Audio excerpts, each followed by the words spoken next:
Welcome back to Beyond, a transformational space dedicated to you living a life beyond the mind, beyond the stories, and beyond the limits. If this is your first time here, I am Katie Lynn Rajano, former psychotherapist, coach, and identity expert. And today we are talking about the one thing I see derail brilliant women more consistently than anything else. It's hoping a strategy will create incredible results without expanding their identity to match the capacity of the results they dream of creating. Tell me if this is familiar. You have a moment of clear inspiration. You act on the inspiration, you pull out your journal, you write down your vision, and you set the goals. Then you build a strategy, or maybe you even hire an expert to design the system for you. You do your due diligence before saying yes to the strategy. You see the testimonials, and maybe you even talk to the people who have used the system and experienced incredible results. So then you go for it. After thoughtful research and consideration of your goals, you feel ready. You're like, I know this is it. This is the strategy that will absolutely get me to my goals. And you dive in. You begin implementing the strategy, and you're consistent, and then day 7 comes, and somewhere between the inspiration and the execution, something inside you starts to dismantle it. You go from feeling so much clarity and so much energy to procrastinating or avoiding the thing that matters the most in the strategy. Your life starts to get busy in ways that you didn't expect, and you start to play it safer than you planned, or maybe even resist the strategy altogether. And somewhere along the way, you might start to think it's a strategy problem, right? Thinking maybe it's not working. This strategy is not working for me. And gosh, I know this so well. Way back in 2019, I knew I desired to change my physical physique, okay? I was the heaviest I had ever been, and I had just met my now husband. I knew if we were going to get married and possibly have a family, that I really wanted to do everything I could to be in the best physical shape that I could be in. So I found a strategy that you've probably heard of called 75 Hard. Now, I will be the first to tell you that 75 Hard, when done as written, is a very effective strategy for making drastic physical changes to someone's physical health. My husband and I both reviewed the strategy, and we decided, yes, it's time. We'll do it together, right? We felt so ready, and we began to execute. And execute we did. I did one round and definitely experienced physical changes. But honestly, I didn't feel different inside.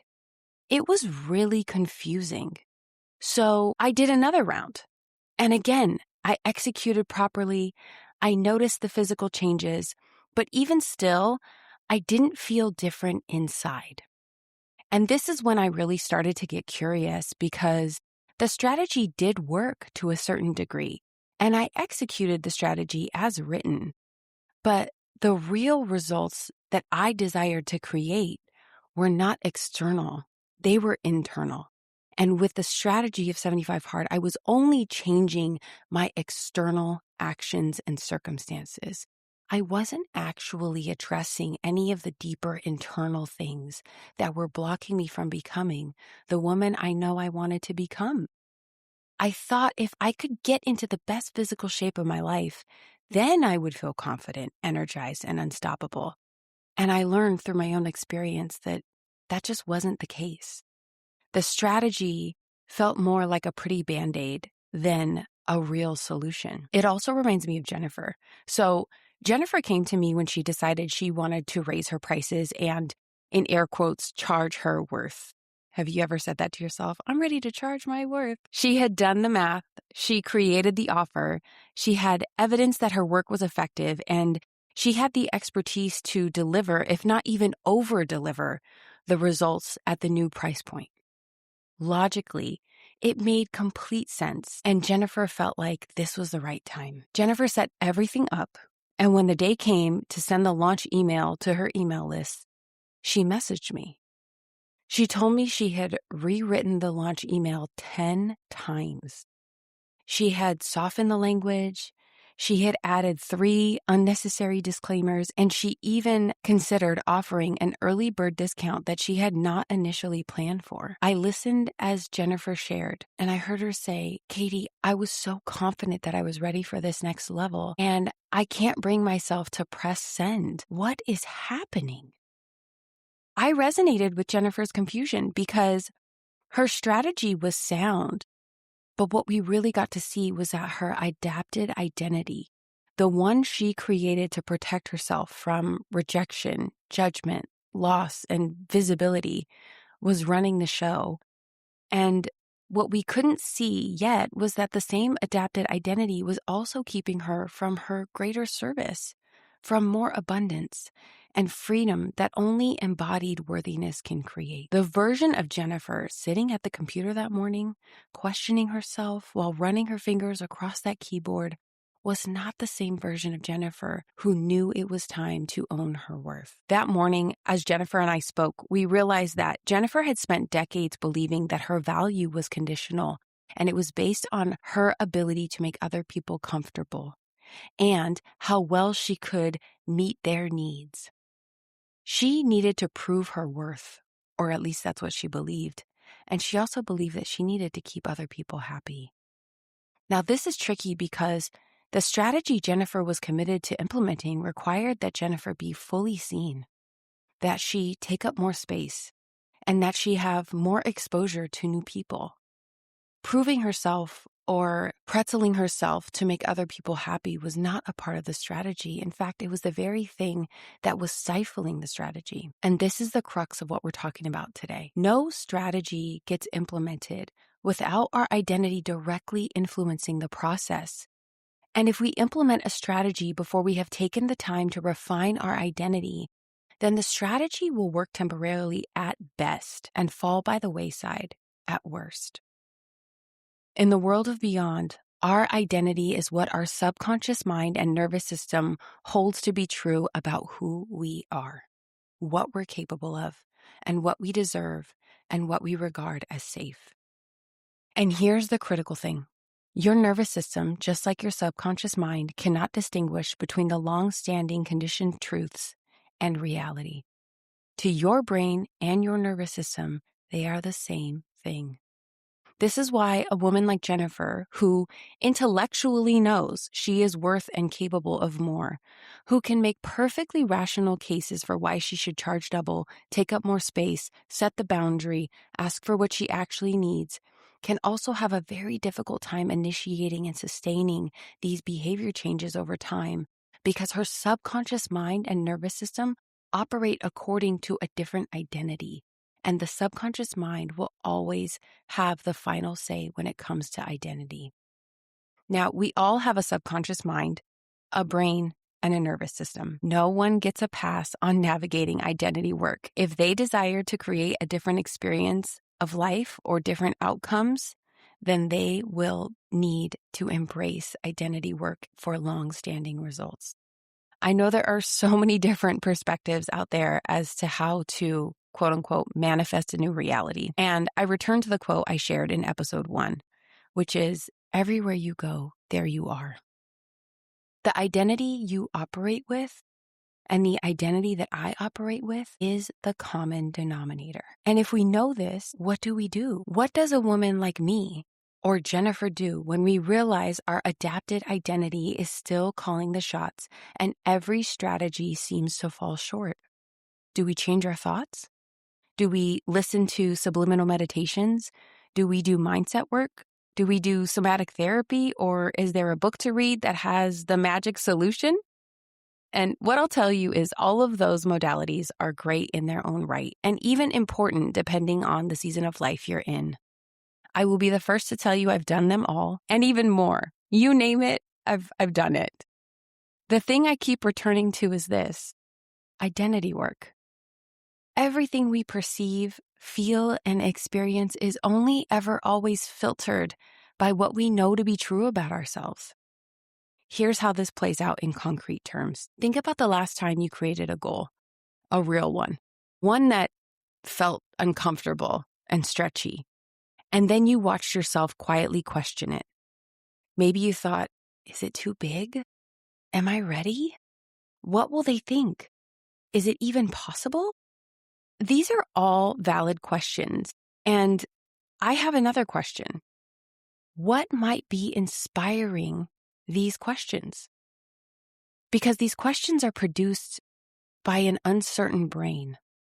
When these types of questions arise, it's a signal that the brain and your nervous system are in unfamiliar territory or self-preservation mode. The version of you required to create this next chapter of your life is perceived as a threat to the identity you have walked with up until now. The mind and the body are running its survival program, which is stay familiar, stay safe, stay the woman that we already know how to be. The adapted identity is not the enemy. It was designed to protect you, but it's running software designed for results you have already created and a previous version of your life. And every goal you set that creates a different outcome or requires a newer version of you, a more visible, more sovereign, more liberated version of you, is going to feel like it's being threatened until you have done the work to install a new one. This is why strategy alone will never create real transformation. Strategy is the what and the how. Identity is the who. And when the who is not aligned with the what and the how, the who will win every single time. I'd love to give you some neuroscience to support this.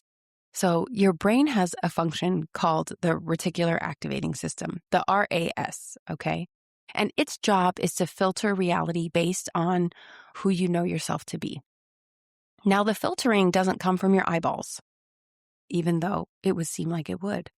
The filtering comes from your subconscious mind, because your subconscious mind is where your identity is held, right? So imagine I put on a pair of glasses that have green lenses. What will happen? Well, everything I look at through those glasses will have a green tint to it. Our identity is a metaphorical lens through which we engage with the world. When your identity is, I'm someone who struggles with visibility, your RAS, or your lens, will find every piece of evidence that confirms the story of struggle and filter out all the evidence for ease. We become blind to the ways in which life can be easy and simple. We literally will not see the opportunities no matter how hard we try, not because they're not there, but because your identity is built on struggle. So we start at the root of it all, the identity. We change the lens, or the RAS, and we start to redesign first. You begin to see and hear and experience evidence of the new identity. The strategy doesn't change, the filter does. And changing the filter changes everything. This is the whole architecture of phase 1 of the RED method and beyond. And here's what I want to make a note of. This is not about faking a new identity or performing confidence that you haven't earned. It's not about delusion. It is about truth. It's about getting clear and declaring the woman you are already in the process of becoming, with specificity, from your heart, and with the kind of precision that inspires your nervous system to sit up and pay attention. Then and only then can we explore strategy. Take a moment and imagine the life you desire to live, the home you desire, the way your relationships feel, the financial resources, the activities you desire to be a part of. Once you've imagined it, here are the questions I want you to sit with. The woman who has this life, what does she know to be true about herself? What are the thoughts she thinks when she wakes up in the morning? When she sees her reflection in the mirror, what does she say to herself quietly? How does she feel when a stranger gives her a compliment she did not earn? How does she respond when a stranger gives her a compliment that she did not earn? How does she navigate her emotions? And how does she show up when challenges arise? Your answers to these questions will give you a solid start on creating the identity that has the capacity to really create and receive the results you so deeply desire. The woman you just created as you answered these questions is the woman who can adapt a strategy and experience lasting results. And maybe you're like, Katie, what if I find myself in this moment trying to implement a strategy that hasn't been creating the results I desire? This is a great question. And one of the things I love most about the kind of women who find their way to beyond, these women are curious and they're ready to take action. They are not interested in wasting any more time being the adapted version of themselves. So here's the deal. Think of a strategy you've been executing. Maybe it's a marketing strategy, maybe it's a dating strategy or a weight loss strategy that has just not been working the way you really want it to. Now ask, what would I need to let go of in order for this strategy to create the results I want to experience? Notice I did not say, what do I need to do to make this strategy work? I'm going to be honest with you. The gap between who you have been and who you need to become is not about doing. It's about letting go of the intangible things that are sustaining the old identity. Maybe you get to let go of self-doubt. Maybe you get to let go of negative self-talk. Maybe you get to let go of allowing your brain to talk you out of following through or following up. Maybe you get to let go of overthinking. Maybe you get to let go of prioritizing everybody else before you prioritize taking care of yourself. As I share this with you, I think about my journey with 75 Hard that I spoke about earlier in this episode. I was able to do all the things asked of me to complete 75 Hard. But what I actually hadn't let go of was the commitment my adapted identity had to struggle. I mean, it's kind of comical now that I think about it because the name of the strategy is 75 Hard. And the truth I had held about myself at that time was that if I wanted a result, then I had to work hard to create it. And Jennifer needed to let go of feeling responsible for the happiness of others. And she also needed to let go of proving her worth. When we are thorough in the identity work, the strategy creates a totally different result because the woman who is implementing the strategy is fundamentally different. This is what identity first looks like in practice, and it is available for you. Here is your takeaway from today.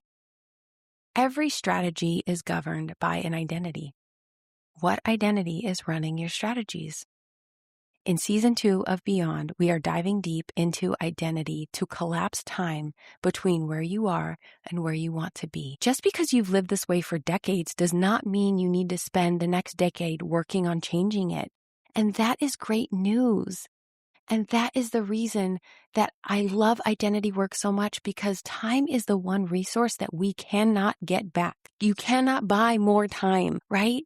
So I want to make sure that we are working at the root and we are really addressing the thing that collapses time for us. So remember to start with a declaration, because the fastest way to get from point A to point B is to actually know where point B is. We declare who we are becoming, we excavate what is getting in the way, and then we take the kind of action that makes the new identity real right now.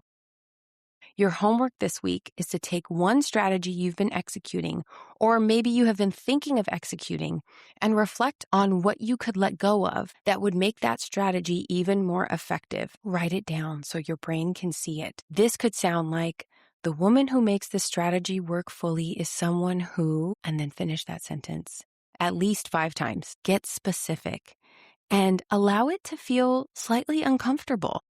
Next week is the power of a specific vision.